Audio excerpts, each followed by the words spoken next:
Okay, I just wanted to do a quick workshop tour. So this is my shed and this is the equipment that I work with. So starting at the front, we've got this Kerry drill. I've got two of these. I used to have four, but these are fantastic. These are they've got back gearing in them, so you can do really low speeds.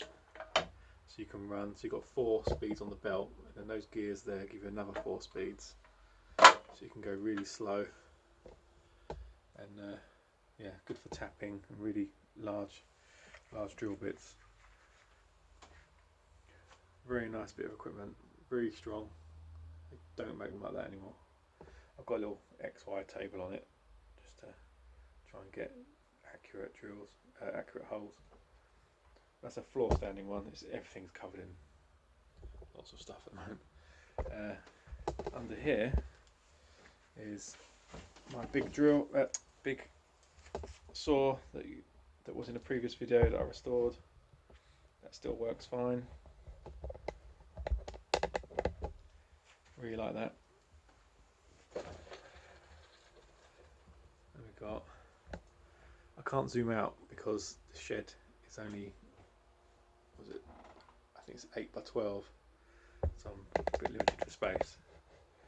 But the milling machine, it's a Chester 626.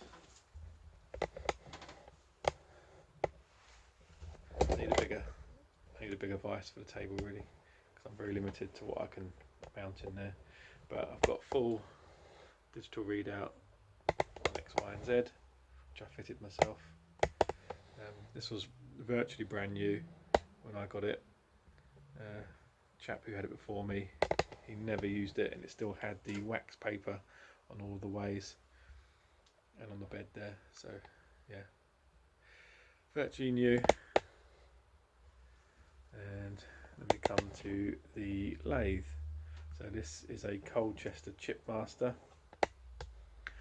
It came to me in pretty poor condition, but I gave it really good, well I say good, a fairly thorough restoration. I didn't get around to finish painting the table with stand underneath there, so you can see a colour change.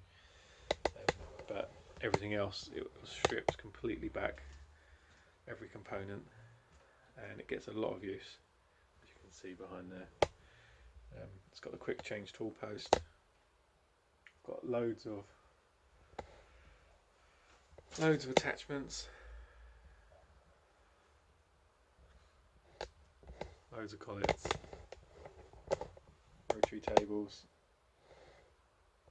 boring heads, and lots of turning tools inside these drawers. So it's pretty well set up.